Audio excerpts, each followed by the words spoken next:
Pre-race ceremonies are underway in front of this large crowd. The drivers are standing near the stage waiting to be introduced, and in their midst, Randy Pemberton. Well, Mike, you can be sure that when the introduction of this driver of the number 7 car, is introduced, there will be a resounding applause from the fans for the reigning Winston Cup champion. That's because Alan Kulwicki represents a real hard work story, and Alan Kulwicki is here to show you just why. Last September, after damaging 3 cars in the fall race at Dover, Alan Kulwicki thought his chances at a Winston Cup title were mighty slim. I didn't quit. I never said I'd give up or anything, but I thought realistically we had probably fallen too many points behind to make it up that late in the season. But we came back from that. The team pulled together really well, and a few other teams, you know, some of the misfortune caught up with them, and we were back in the thick of the points battle. Kulwicki eventually won the '92 championship at the final race by the narrowest of margins, a carefully calculated 10 points. Such analytical thinking earned Kulwicki the first title by an owner-driver in recent NASCAR history. I think, if anything, maybe it's given the team and myself maybe a little more inner confidence.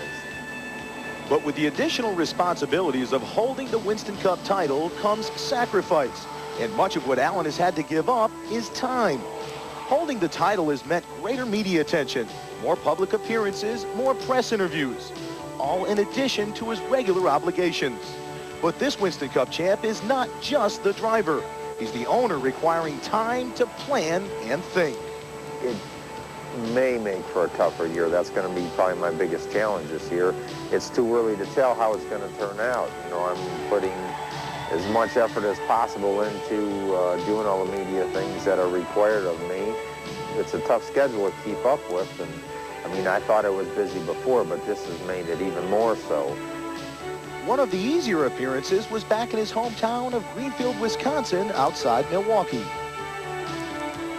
I was really amazed by the reception, by the turnout at that event, and, you know, in a lot of ways, I don't think I'm any different. You know, I don't feel that much different when I go back home, like to Milwaukee, to Greenfield. But the way I'm perceived or the way I'm treated is a lot different. You know, when people look up to you and thousands of people come out and stand in line for 3.5 to 4 hours to get your autograph, I guess it's things like that help you realize what you've really accomplished. And while it's great to have the adulation of your hometown, when the season starts, even the Winston Cup champion can't rest on his laurels. 1993 is a new and different year. In some ways, I don't think I'm a lot different as a person, but, you know, I might approach things a little bit different because things aren't as simple as they used to be.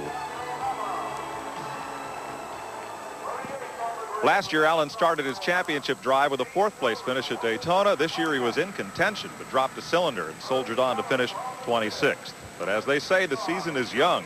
And speaking of young, how about Jeff Gordon? 21 years old, winning his qualification.